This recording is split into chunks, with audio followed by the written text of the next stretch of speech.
कल ही एक साहब ने मुझसे पूछा मिलाद मनाना कहां लिखा हुआ है। मैंने कहा सुन्नियों की किस्मत में लिखा हुआ है। इसलिए कि एक साहब ने लिखा, लोग पूछते हैं ईद मिलादुन नबी मनाना कहां लिखा है? रसूल के आशिकों की किस्मत में लिखा है।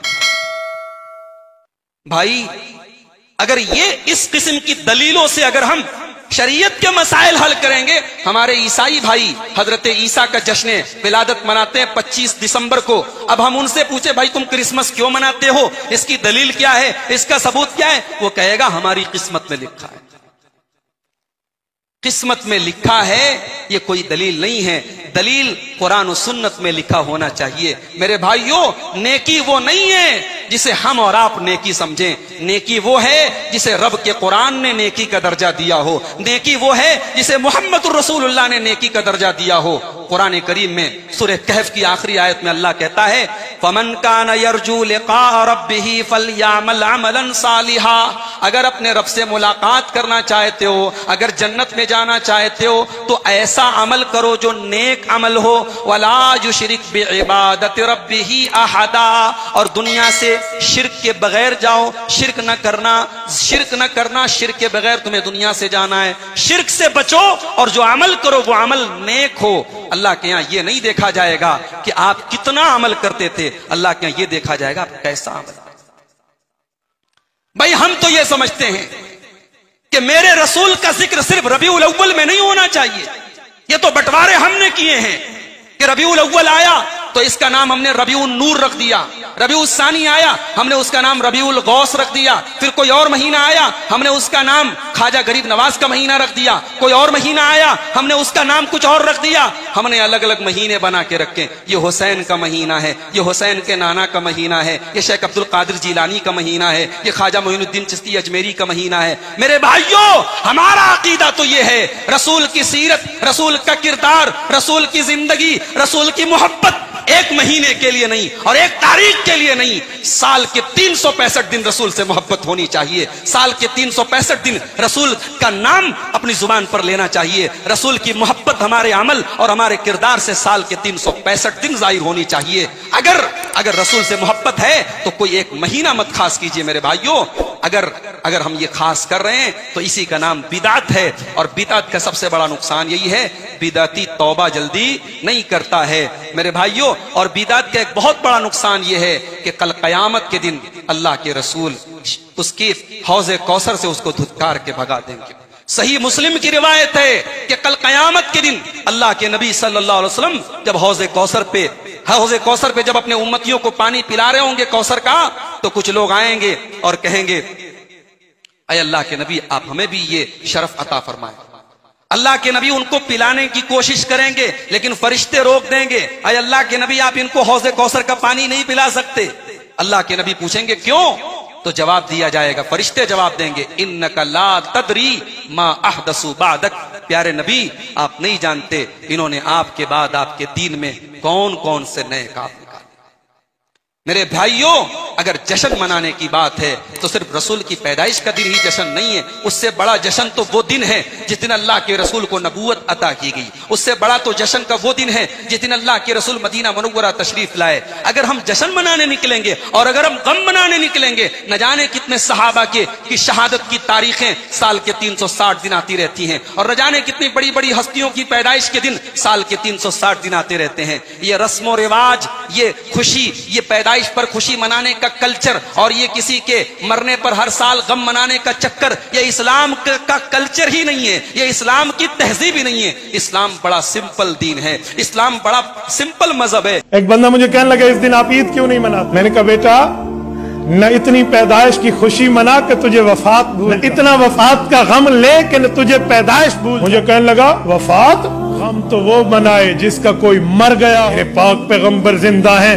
मैंने कहा जिंदगी तो मैं भी मानता हूं, लेकिन वो वफात के बाद कब्र मुबारक की जिंदगी। लेकिन ये क्या मतलब कि जिसका कोई मर गया हो वो वफात की बात करे? तो हुई है, कहते नहीं कब्र में जिंदगी मिल गई है तो हम मौत की बात नहीं करते। میں نے کہا یہی بات ہے، قبر میں زندگی ملی ہے، باجے اور باجیاں نکالنا شروع کر دے، یہی بات ہے۔ زندہ تو ہر ہے، اگر تو کہتا ہے قبر میں جا کر پیغمبر زندہ ہے، ہم وفات کے غم کی بات نہیں کرتے، پھر ہمت کر، جرأت کر، تیرے ابو فوت ہو جائیں اور امی کا جنازہ اٹھے، یہ بھی قبر میں سوالات و جوابات کے لیے زندہ ہوں گے، ڈھول بجا زندہ ہوں گے، باجے بجانا زندہ ہوں گے، بھنگڑے ڈالنا زندہ ہوں گے، چراغاں کرنا زندہ ہوں گے، تو جھنڈیاں لگا کہنا غم تو وہ منائے جس کا کوئی مر گیا ہو، اور قبر میں زندگی مل جاتی ہے، کرے گا تو؟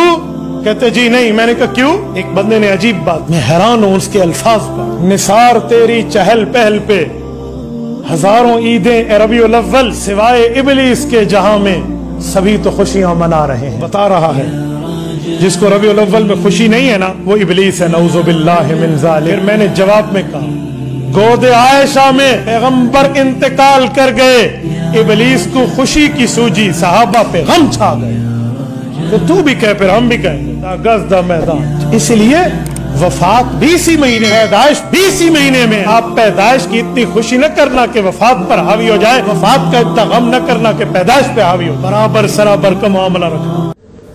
آپ کو معلوم ہے کہ ماہ ربیع الاول کا آغاز ہو چکا ہے، دوسری تاریخ ختم ہوئی اور آج ہم تیسری شب میں اس وقت یہاں بیٹھے ہیں۔ یہ ماہ مبارک حضور صلی اللہ علیہ وسلم کی سیرت مطہرہ سے ایک بڑا گہرا تعلق رکھتا ہے۔ حضور کی ولادت باسعادت بھی اسی ماہ مبارک میں ہوئی، اگرچہ تاریخ کے بارے میں اختلاف ہے۔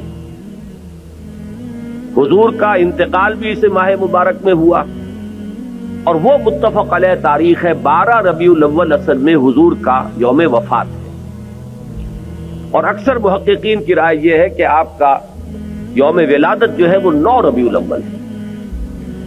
یہی وجہ ہے کہ مجھے یاد ہے کہ ہمارے بچپن میں اس دن کو جو لوگ کچھ تھوڑا بہت مناتے بھی تھے تو 12 وفات کے نام سے در حقیقت یہ نام یاد کیا جاتا تھا۔ حضور صلی اللہ علیہ وسلم کی وفات کا دن ہے، کچھ کھانا پکا کر کچھ غریبوں کو مساکین کو کھلانا، یہ در حقیقت چیز تھی کہ جو اب ہوتے ہوتے اس نے بہت ہی ایک دوسری صورت اختیار کر لی ہے۔ اب یہ ایک جشن بن گیا ہے اور ایک عید کا سا سما، بلکہ واقعہ یہ ہے کہ جو اصل 2 عیدیں ہیں وہ کہیں پیچھے چلی گئی ہیں، اور یہ جو 2 عیدیں ہم نے ایجاد کی ہیں، ایک عید میلاد النبی اور ایک عید استقلال، اگر ہم جائزہ لیں تو شاید یہ 2 جو ہے یہ زیادہ فور گراؤنڈ میں آ چکی ہیں۔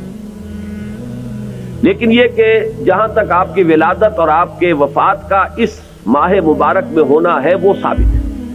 مزید برآں حضور کا ورود مدینہ منورہ میں بھی ماہ ربیع الاول میں ہوا ہے۔ اس پہلو سے اگر اس ماہ مبارک میں ہم سیرت النبی کے مطالعے کا ایک خاص موضوع رکھیں، کسی تاریخ کے تعین کے بغیر اس مہینے کی مناسبت سے سیرت مطہرہ پر گفتگویں ہوں، غور و فکر ہو، اور اس میں بھی عملی پہلو سامنے ہو، اتباع کا جذبہ ہو، سمجھنا سمجھانا اس لیے ہو کہ اس پر عمل کرنا ہے، تو یقیناً یہ چیز ہمارے لیے بہت مفید ہوگی اور ہمارے بہت سے امراض کا شاید اس سے مداوع ہو سکے۔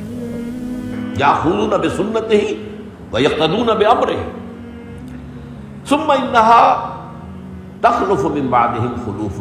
پھر ہمیشہ یہ ہوتا، ہر نبی کا جاننے والوں میں، پہچاننے والوں میں، ماننے والوں میں ہوا ہے، امت محمد بھی مستثنا نہیں۔ یقولون ما لا یفعلون ویفعلون ما لا یؤمرون۔ یہاں نوٹ کیجئے کہ وہ کہتے وہ تھے جو کرتے نہیں تھے، اور کرتے وہ تھے جس کا حکم نہیں۔ عید میلاد النبی کیا حضور کا حکم ہے؟ کیا اس کا کوئی ثبوت صحابہ سے ہے؟ کیا ہم صحابہ کے مقابلے میں حضور سے زیادہ محبت کرتے ہیں؟ لیکن تھا کہ معاملہ ما لا یؤمرون، جس چیز کا حکم ہوا نہیں اس پر عمل ہو رہا۔